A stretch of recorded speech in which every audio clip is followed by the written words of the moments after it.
Hello प्यारे बच्चों, तो लास्ट लेक्चर में हमने क्वाड्रेटिक पॉलिनोमियल के लिए जीरोस और रिलेशन जीरोस का कोफिशिएंट ऑफ पॉलिनोमियल के साथ इसको सीखा था।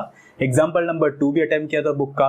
तो इस सेशन में हम और आगे के एग्जांपल्स को पिक करेंगे और सीखेंगे क्वाड्रेटिक पॉलिनोमियल के जीरोस के रिलेशन को। तो without wasting any time, let's learn something.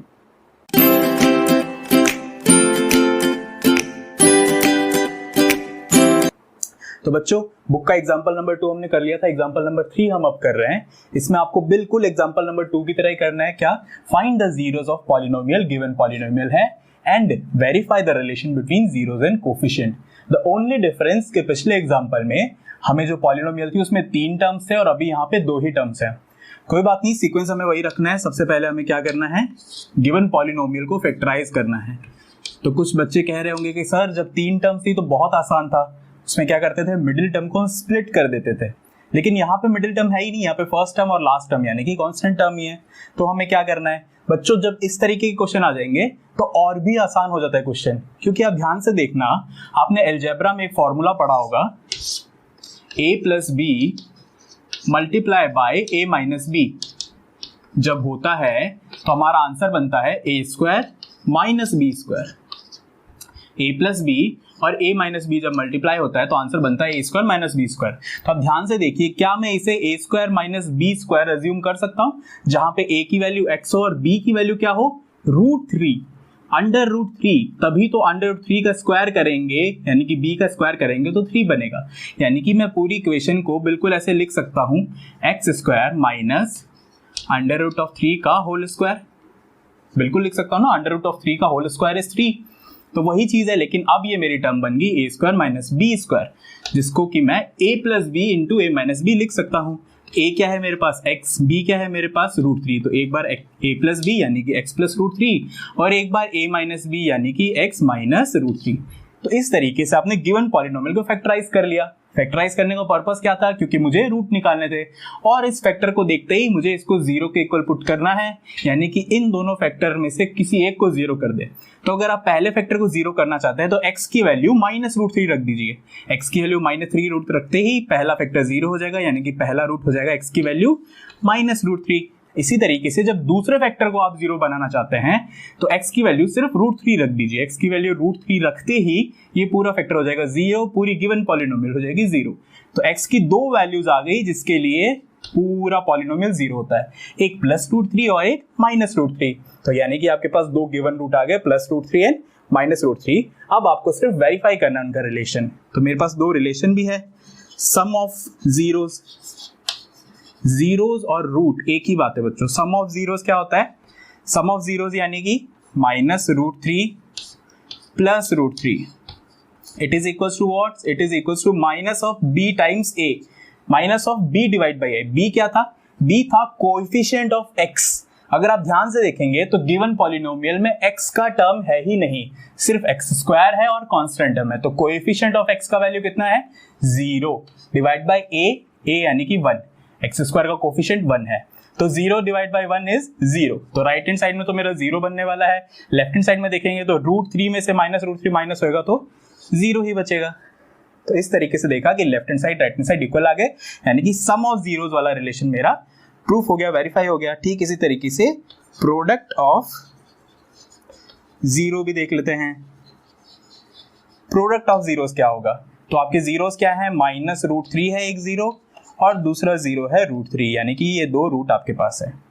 इन दोनों को प्रोडक्ट किया तो क्या बनना चाहिए? Constant term divide by coefficient of x square, c upon a। तो यहाँ पे c की वैल्यू क्या है? कांस्टेंट टर्म की वैल्यू क्या है? ध्यान से देखना, -3, और a की वैल्यू यानी कोएफिशिएंट ऑफ x स्क्वायर की वैल्यू कितनी है? 1। तो राइट हैंड साइड में मेरा -3 बनने वाला है, लेफ्ट हैंड साइड में देखूंगा तो √3 मल्टीप्लाई होकर 3 बनेंगे, लेकिन बाहर माइनस का साइन है, तो लेफ्ट हैंड साइड में भी 3 बन गया, राइट हैंड साइड में भी 3 बनी, -3 बन गया। तो इस तरीके से प्रोडक्ट ऑफ जीरो का रिलेशन भी वेरीफाई हो गया। ठीक है बच्चों, बिल्कुल इसी तरीके का क्वेश्चन है एग्जांपल नंबर 4, उसे भी देख लेते हैं। एग्जांपल नंबर 3 के बाद एग्जांपल नंबर 4 पिक कर रहे हैं। पहले जैसा ही एग्जांपल है, थोड़ा सा फर्क ये है कि जो आपको निकालना होता था, वेरीफाई करना होता था पिछले एग्जांपल्स में, वो आपको पहले दे दिया है एग्जांपल नंबर 4 में।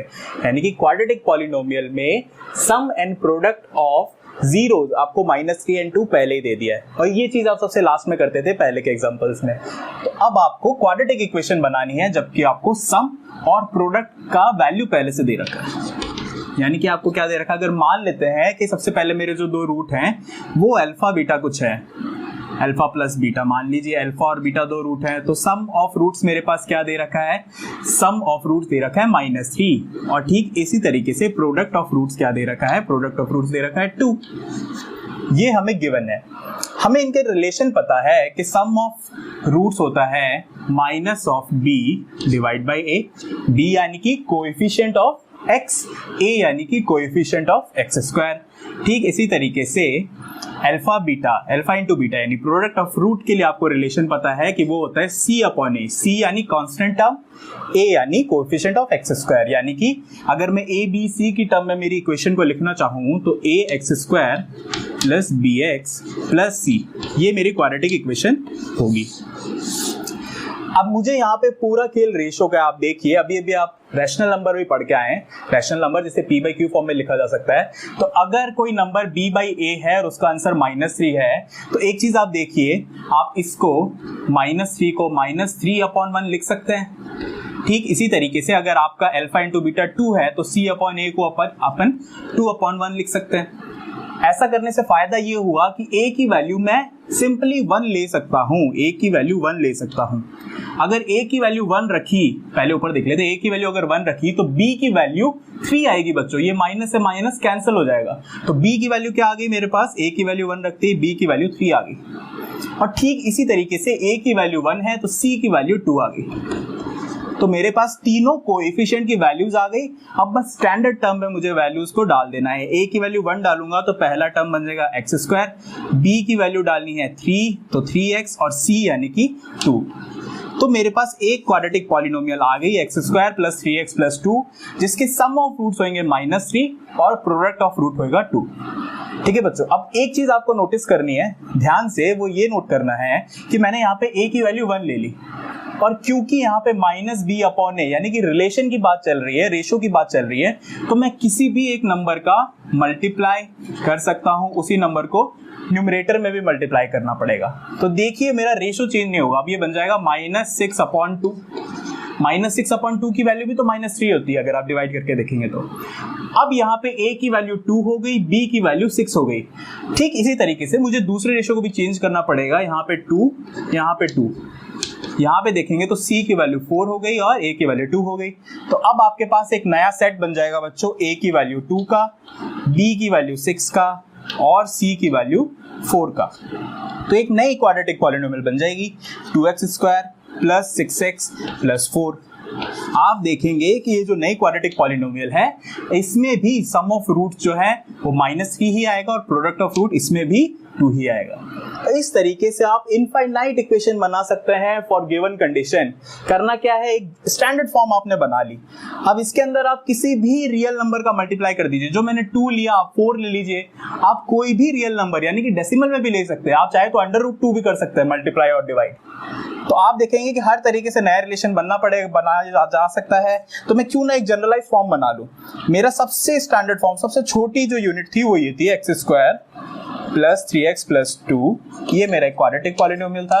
और अगर मैं इसमें किसी भी k यानी किसी भी रियल नंबर की मल्टीप्लाई कर दूं तो नई पॉलिनोमियल बन जाएगी, नई क्वाड्रेटिक पॉलिनोमियल बन जाएगी, जिसके सम और प्रोडक्ट का रूट भी यही होगा।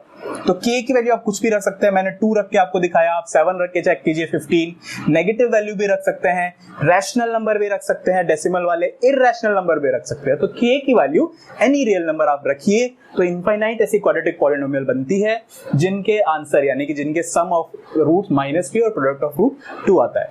तो एग्जांपल नंबर 5, 4 भी हमने कर लिया। आगे बढ़ते हैं, कुछ और बातें सीखते हैं। तो बच्चों क्यूबिक पॉलिनोमियल के लिए क्या जीरोस का रिलेशन है कोफिशिएंट के साथ, उसी को देखने के लिए मैं एग्जांपल ले रहा हूं। एक क्यूबिक पॉलिनोमियल मैंने ली है। इस क्यूबिक पॉलिनोमियल में आप देखेंगे कि a की वैल्यू 2 है, b की वैल्यू यानी कि कोफिशिएंट ऑफ x स्क्वायर यानी x क्यूब से छोटे की वैल्यू -5 है, c की वैल्यू -14 है और d की वैल्यू 8 है। यहाँ पे हमारे पास 4 कोफिशिएंट है a, b, c and d। ठीक है बच्चों, आगे बढ़ते हैं। हमेशा के लिए क्यूबिक पॉलिनोमियल को फैक्टराइज करना आपके लिए बहुत मुश्किल होगा, इसीलिए जब भी क्यूबिक पॉलिनोमियल का क्वेश्चन आएगा एग्जाम में तो कम से कम एक रूट उसमें पहले से गिवन होगा।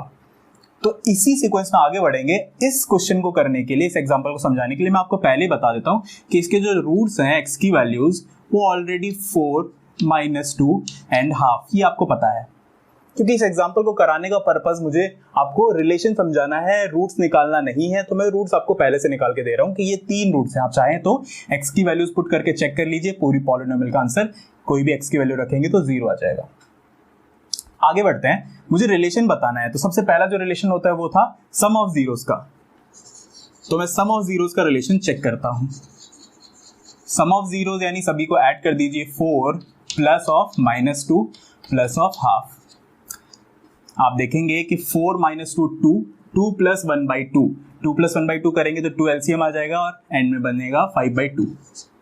5/2 आपके पास बन गया। ध्यान से देखिए ये क्या है, ये है minus of coefficient of x square कर दूं अगर, यानी कि माइनस ऑफ b कर दूं, divide by coefficient of x cube कर दूं, तो पिछली टाइप का कुछ रिलेशन बन गया है। फिर से सम ऑफ रूट्स के लिए कोफिशिएंट ऑफ x स्क्वायर का माइनस, ये ध्यान रखना नेगेटिव में लेना है, divide by coefficient of x cube. पिछले वाले में डिनोमिनेटर में कोफिशिएंट ऑफ x स्क्वायर चल रहा था क्योंकि हाईएस्ट पावर जो थी x की वो उसी में थी। यहाँ पे देखिए x क्यूब आ गया क्योंकि एक क्यूबिक इक्वेशन है, कोई भी फर्क नहीं है।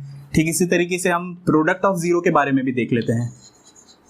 प्रोडक्ट ऑफ जीरोस को प्रोडक्ट करेंगे तो क्या बनेगा, तो आपके पास एक 0 4 है, एक की वैल्यू -2 है और एक 1/2 है। तो आप देखेंगे 2 से 2 कैंसिल हो जाएगा, -1 आएगा, -1 × 4 इज -4।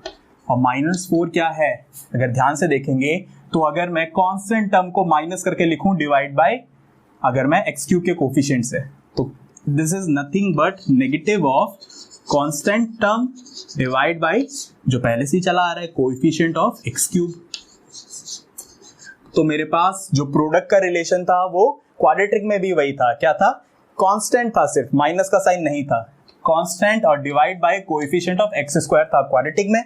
यहाँ पे क्या आ गया, negative of constant divide by coefficient of x cube.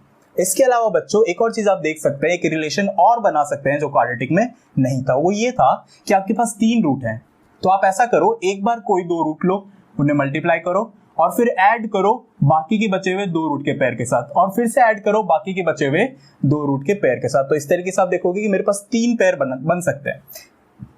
पहला पेयर होगा 4 और -2 का, तो मैंने 4 और -2 को मल्टीप्लाई किया, पहला पेयर बन गया। इस पेयर को ऐड किया दूसरे पेयर के साथ, दूसरा पेयर क्या बन सकता है, दूसरा जोड़ा -2 × हाफ का जोड़ा बन सकता है। ठीक इसी तरीके से तीसरा पेयर भी बन सकता है 4 और हाफ का, 4 × 1/2 का। देखिए पहले को सॉल्व करेंगे तो -8 आएगा, इसको सोल्व करेंगे तो -1 आएगा। -8 + -1 इज -9 और -9 प्लस ये आपके पास आ जाएगा 2, तो आपके पास बन जाएगा फाइनल आंसर -7। ठीक है बच्चों, आंसर आ जाएगा आपके पास -7। अगर आप इसे ध्यान से देखो तो -7 क्या है, ध्यान से देखना, आपका कोएफिशिएंट ऑफ x है, सिर्फ पूरे कोएफिशिएंट को उठाना है। यहाँ पे कोएफिशिएंट ऑफ x -14 है, तो पूरे कोएफिशिएंट ऑफ x को ही उठाना है और उसे डिवाइड कर देना है कोएफिशिएंट ऑफ x क्यूब के साथ। ध्यान से देखना आपने क्या करा, कोएफिशिएंट ऑफ x को उठाया, यानी -14 को उठाया और डिवाइड कर दिया कोएफिशिएंट ऑफ x के साथ, x क्यूब के साथ। तो -14/2 क्या था, -7 था। तो इस तरीके से क्यूबिक पॉलिनोमियल के लिए 3 रिलेशन बनते हैं। मैं एक बार में आपके लिए तीनों ही समराइज करके एक साथ लिख देता हूं किसी एक जनरल क्यूबिक पॉलिनोमियल इक्वेशन के लिए।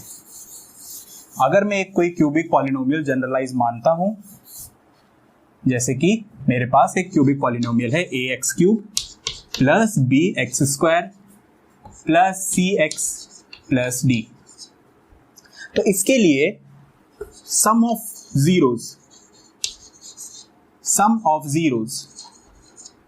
जीरोस यानी कि अगर मेरे पास 3 जीरोस हैं अल्फा, बीटा एंड गामा, तो अल्फा + बीटा + गामा, इसको मैं लिख सकता हूं -b/a, यानी कि minus of coefficient of x² divide by coefficient of x³।